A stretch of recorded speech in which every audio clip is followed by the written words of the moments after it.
So before you do a really long swim in really cold water, do you have to change your diet at all beforehand?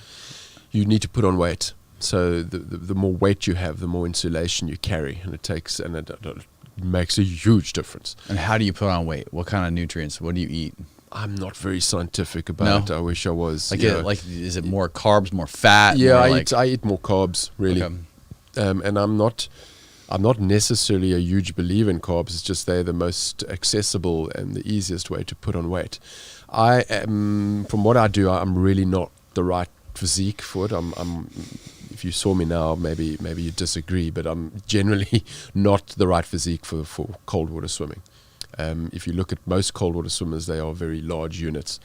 Are they? Yeah, I'm not, and that means I'm at a greater disadvantage. They have a lot of fat on them. A lot of people have a lot of fat, yeah, and that plays a huge role. I mean, I'm sure it does. I mean, fat is supposed to be one of the best sources of energy. Yeah. And it's also very buoyant. So I imagine it just makes it way easier. You're buoyant, and but from a cold perspective, it keeps the cold out for longer. Right, Yeah. right. Have you tried, ever experimented, thought maybe about transitioning and to get more fat on you, or? Yeah, so before a big swim, I often try and bulk up a little bit. You don't do the opposite, but it's sometimes a bit of a push and pull, because you're eating more, but you're training so hard, so you're losing more. And up until recently, I lose weight really quickly. Now that I'm getting a bit older, it's getting a darn sight harder, but I've got to readjust to that. But I would be eating a lot and training more, and just the very hard to put on weight. I was told to put on 6 or 8 kilograms before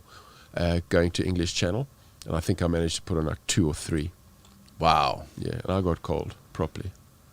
Jesus. So before you do a big swim like that, you would just gorge on food. You would eat a massive fatty steak or something. Or? I absolutely love food, so it's a great sport for me to justify.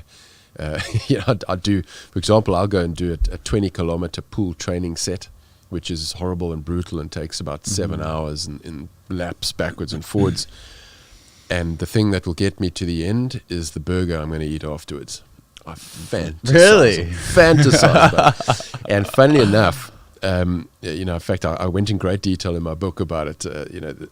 On the English Channel, I got to a point where my nose got blocked because there's quite a lot of ship diesel and stuff in the water, and the salt impacts my sinuses. So my sinuses were completely blocked. Plus, the weather went really foul, so I've got big waves. And now you've got to try and picture, you've been swimming, let's just say at this stage, for 10 hours. So you're tired, you're freezing cold, it's getting dark. And now you've been drinking liquids, but now you want to eat, I have little marshmallows or a grape or a little piece of chocolate or something that you throw down. And that gets thrown to me in the water in a Tupperware. Mm-hmm. So now, picture swimming, holding a Tupperware with one hand, taking the lid off, and then having to pick stuff out with the other. Now, both your hands are above the water, right? Right. You're using your legs only. You're now treading water, but you've got waves coming over you, so you've got to try and get high. And the higher you get, the harder it is, the more energy. So when you've been swimming for 10 hours, it's just not great. Cramp kicks it. So what was happening, I'd take that Tupperware and I'd shove it all into my mouth at once. But then just dump it in. Dump it in. But now my mouth's full, my nose is blocked, now I can't breathe. So then I have to spit it all out. So these are the things you can't train for, and you've got to get through. And so all of a sudden, I'm in a place where I can no longer eat any solids. I can still drink, but no solids.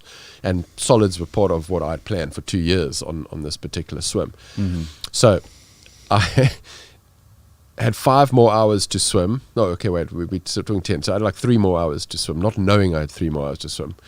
But I got through the last 3 or 4 hours of that swim fantasizing, because I couldn't eat, fantasizing about what I knew, because I'm cold and hungry, I knew was in that boat. And if I made it and I got back on that boat, because you don't then stay in France, you go back to England, I was going to eat absolutely everything on that boat. And true to form, I did make it.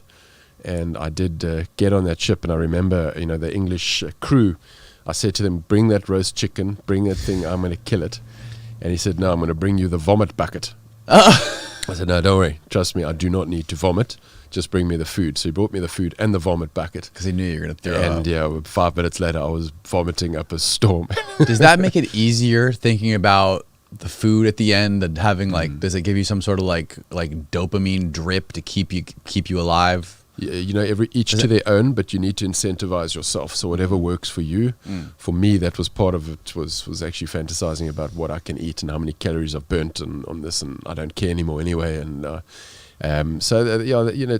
my strategy for something like a channel and for other big swims, long swims where it's just you and the water. There's no one to talk to, no music to listen to, no nothing. You are just there by yourself. Yes, there's a support boat, but you can't talk to them unless you stop, and you don't want to stop. In cold water swimming, you don't want to stop. So you have to stop and feed, but you drink and go, never longer than 30 seconds. Okay, so it's not like you can have a conversation. So you spend a lot of time in your own head. And when you're in your own head in cold water, all you feel is discomfort. All you feel is negativity. All you feel is your hunger. All you feel is the things you want and lack. Right. Okay. So if you let that get the better of you, which it's very easy to do because the element of cold, again, makes you this excuse magnet. That's a term that you might not understand. But when you're in a hostile environment or uncomfortable environment, you want to get out of it. And if you get out of that uncomfortable environment, in my case, that's failure. So I start becoming an excuse magnet. How can I fail and it won't be my fault? Like I mentioned that, please let them see a shark thing and then they'll put me. So you start to all of this kind of snowballs in your head. So my strategy, which is a very rehearsed mental strategy, was to promise myself that I'll have no negative thoughts whatsoever.